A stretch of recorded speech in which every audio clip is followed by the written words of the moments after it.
دیکھا ماہ رمضان کا، جس گھڑی چاند دیکھا ماہ رمضان کا، شان رمضان شان رمضان شان رمضان۔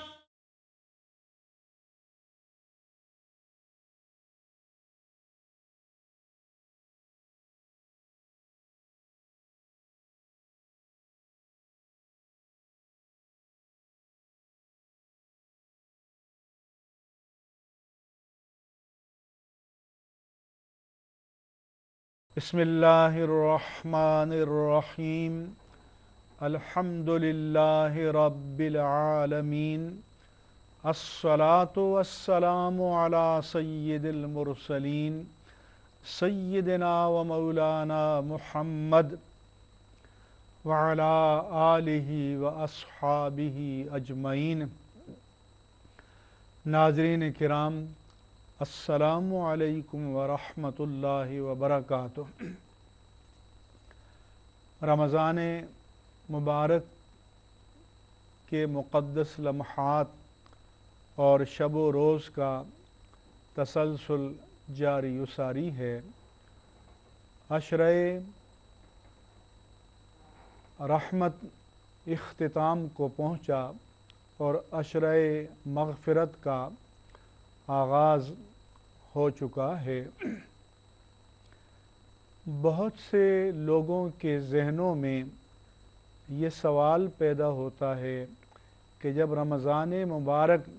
اتنی برکتوں، رحمتوں، نعمتوں اور مغفرتوں کا مجموعہ ہے تو کیا وجہ ہے کہ ہمارے معاشرے میں بحیثیت مجموعی اس کے اثرات نظر آنے چاہیے،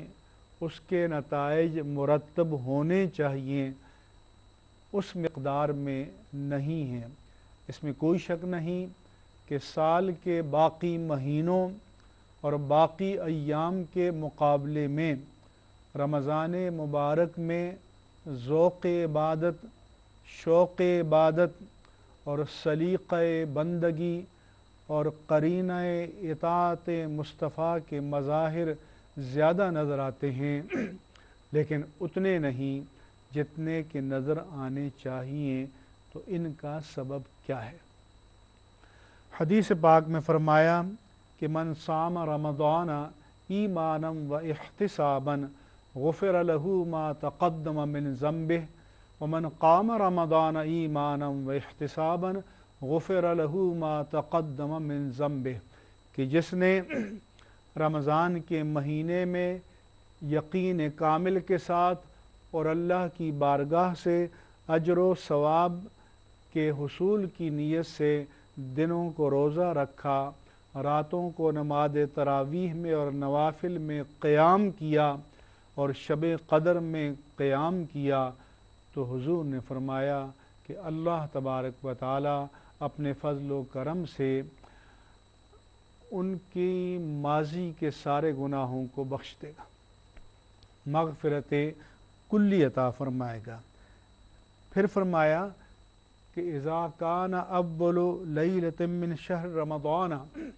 کہ جب رمضان مبارک کی پہلی رات طلوع ہوتی ہے تو صفدت الشیاطین و مرضت الجن، کہ شیطانوں کو اور سرکش جنات کو قید کر دیا جاتا ہے، جکڑ دیا جاتا ہے۔ وغلقت ابواب النار، جہنم کے دروازوں کو بند کر دیا جاتا ہے۔ فلم یفتح منہا باب، جہنم کا ایک دروازہ بھی کھلا نہیں رہتا۔ وفتحت ابواب الجنہ فلم یغلق منہا باب، جنت کے سارے دروازے کھول دیے جاتے ہیں، ایک دروازہ بھی بند نہیں رہتا۔ وینادی منادن، اور غیب کا منادی ندا دیتا ہے، پکارتا ہے کہ یا باغ الخیر اقبل،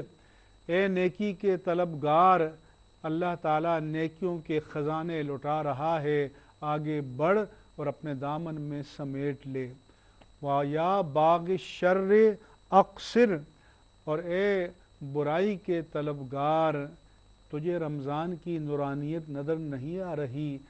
شر کی طرف بڑھتے ہوئے اپنے قدموں کو روک لے۔ چنانچہ وَلِلَّهِ اتقاء من النار، اور اللہ تعالیٰ اس ماہ مبارک کی برکت سے بڑی تعداد میں اہل ایمان کو نار جہنم سے نجات عطا فرماتا ہے، اور فرمایا کہ یہ اللہ تعالیٰ کی عنایت، اللہ کا کرم کسی ایک دن یا رمضان کی کسی ایک شب کے لیے نہیں بلکہ پورے مہینے جاری و ساری رہتا ہے اور پورے جولانی پر ہوتا ہے۔ چنانچہ حدیث پاک میں فرمایا کہ یہ برکتوں والا مہینہ ہے، فرض اللہ علیکم صیامہ، اس کے روزوں کو اللہ نے تم پر فرض قرار دیا ہے، اس میں آسمان کے سارے دروازے کھول دیے جاتے ہیں اور جہنم کے سارے دروازے بند کر دیے جاتے ہیں، وَتُغَلُّ فِيهِ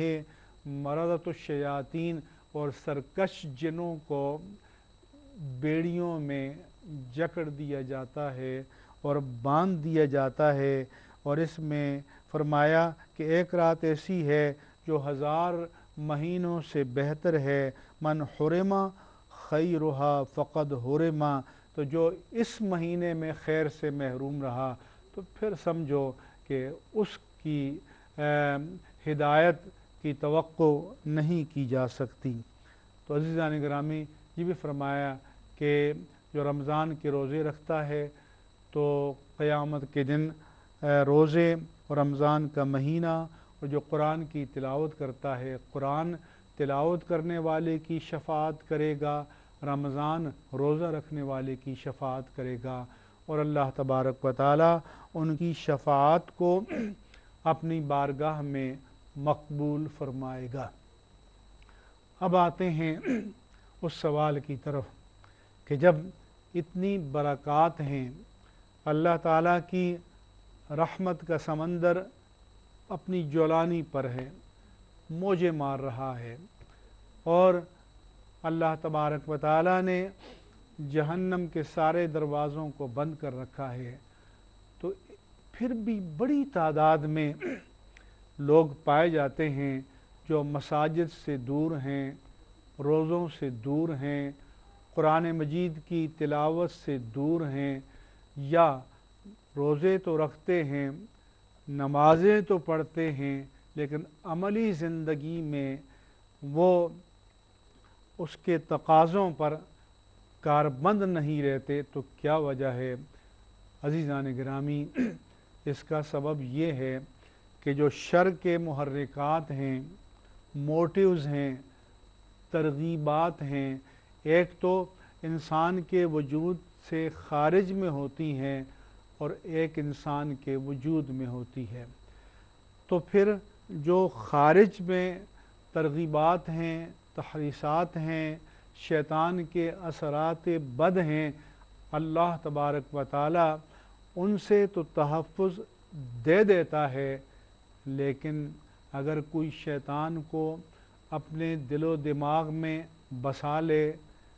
اور اس کو جگہ دے دے تو پھر اس کا اثر تو رہے گا۔ اس کی مثال ایسی ہے جیسے ہمارے ہاں آپ سنتے ہیں کہ ڈینگی وائرس چل پڑا، فلاں بیماری کا وائرس چل پڑا، تو کوشش کی جاتی ہے کہ جراثیم کش دوائیں جو ان کا چھڑکاؤ کیا جائے، کوشش کی جاتی ہے کہ احتیاطی تدابیر اور اقدامات کیے جائیں، اور ایسے طور طریقے اور حفظان صحت کے اصولوں کو اختیار کیا جائے کہ انسان اس وائرس کی زد سے محفوظ رہے، اور اس وائرس کو جراثیم کش دواؤں کے ذریعے ختم کر دیا جائے اور مار دیا جائے۔ لیکن بتائیے، اگر پہلے سے وائرس کسی کے بدن میں موجود ہے تو وہ تو ڈیمیج کرے گا، وہ تو بدن کو نقصان پہنچائے گا۔ تو اس لیے اگر اس کا بھی تو علاج کرنا ہوگا، تو ہمارے ہاں لیتھوٹرپسی ہوتی ہے کہ اگر پتھری گردے میں آ گئی ہے تو اس کو شعاؤں کے ذریعے اس پتھر کو کچلا جاتا ہے تاکہ وہ ریزہ ریزہ ہو کر باہر نکل جائے۔ اسی طرح سے اگر کینسر کے کہیں پر ذرات بدن میں جمع ہو گئے ہیں، اس کو آپریٹ نہیں کیا جا سکتا، تو ریڈیائی شعاؤں سے اسے جلا دیا جاتا ہے تاکہ باقی جسم ان کے اثرات سے محفوظ رہے۔ تو پھر عزیزان گرامی، ایسا کوئی شعاؤں کا عمل، ریڈیائی عمل روحانی بھی تو ہونا چاہیے کہ ہمارے دلوں پر جو میل جم چکا ہے، گناہوں کا وہ میل اور داغ اور دھبے جنہوں نے ہمارے دل و دماغ کو گھیر رکھا ہے، اس کی تطہیر کا بھی کوئی انتظام ہونا چاہیے۔ اور اس کی تطہیر کا جو انتظام شریعت نے بتایا ہے وہ یہ ہے کہ والذین لا يدعون مع اللہ الہا آخر، اللہ نے فرمایا کہ اس کے محبوب بندے وہ ہیں جو اللہ کے ساتھ کسی کو شریک نہیں ٹھہراتے۔ ولا يقتلون النفس التي حرم اللہ الا بالحق، اور وہ قتل ناحق نہیں کرتے۔ ولا یزنون، اور بدکاری نہیں کرتے۔ ومن یفعل ذلک، اور جو ایسا کرے گا، ان کبیرہ گناہوں میں مبتلا ہوگا، یلقا اثاما، وہ گناہ پائے گا، یضاعف لہ العذاب یوم القیامہ، قیامت کے دن اس کے عذاب کو ملٹی پلائی کیا جائے گا، وَيَخْلُدْ فِيهِ مُهَانًا، اور وہ ذلیل و رسوا ہو کر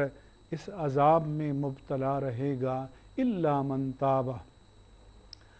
مگر جو سچے دل سے توبہ کر لے، وَآمَنَ، اور ایمان لے آئے، وَعَمِلَ عَمَلًا صَالِحًا، اور اس کے بعد ایمان کے تقاضوں پر پورے طریقے سے کاربند رہے، تو پھر اللہ تعالیٰ کی شان تو بڑی عظیم ہے، اس کی رحیمی اور کریمی کی کوئی حد نہیں ہے۔ خود اس کا فرمان ہے کہ ان رحمتی وسعت کل شیء، میری رحمت تو کائنات کی ہر چیز کو محیط ہے۔ تو نہ صرف یہ کہ وہ گناہوں کو معاف کر دے گا، وہ ہمارے دل و دماغ کو گناہوں کی میل سے پاک کر دے گا۔ فَأُولَئِكَ يُبَدِّلُ اللَّهُ سَيِّئَاتِهِمْ حَسَنَات، وہ گناہوں کے بدلے میں نیکیاں عطا کرے گا اور نیکیوں کی توفیق بھی عطا کرے گا۔ اس لیے حدیث پاک میں فرمایا گیا کہ التائب من الذنب کمن لا ذنب لہ، کہ گناہوں سے توبہ کرنے والا بشرطے کہ سچے دل سے توبہ کرے، وہ گناہوں سے ایسا پاک ہو جاتا ہے جیسے اس نے گناہ کیا ہی نہیں ہے۔ اور وہ جسے توبۃ النصوح کہتے ہیں، وہ یہ ہے کہ انسان اپنے گناہ پر نادم ہو، شرمسار ہو، اس کا اقرار کرے، اعتراف کرے، پھر اس کی اللہ سے معافی مانگے، پھر اس کی تلافی کی جتنی صورتیں شریعت میں رکھی ہیں ان کو اختیار کرے، اور پھر اس کے بعد اللہ تعالیٰ سے عہد کرے کہ آئندہ وہ معصیتوں سے آلودہ زندگی سے دور اور بہت دور رہے گا۔ تو اللہ تبارک و تعالیٰ کی رحمت پھر بھی اسے اپنی آغوش میں لینے کے لیے ہر وقت تیار رہتی ہے۔ علامہ اقبال نے کہا کہ رحمت باری تعالیٰ تو ہر آن پکارتی ہے کہ ہم تو مائل بکرم ہیں، کوئی سائل ہی نہیں، راہ دکھلائیں کسے، کوئی رہ روے منزل ہی نہیں۔ میری دعا ہے اللہ تبارک و تعالیٰ مجھے اور آپ ہم سب کو توبۃ النصوح کی توفیق عطا فرمائے، تاکہ اس رمضان مبارک کی برکات کے طفیل ہماری زندگیوں میں جو انقلاب اور جو تبدیلی آنی چاہیے وہ تبدیلی ہم میں آ سکے، اور ہم اللہ کے محبوب اور مقرب وفا شعار اور نیکوکار بندوں میں شامل ہو سکیں۔ آمین یا رب العالمین بجاہ سید المرسلین وآخر دعوانا ان الحمد للہ رب العالمین۔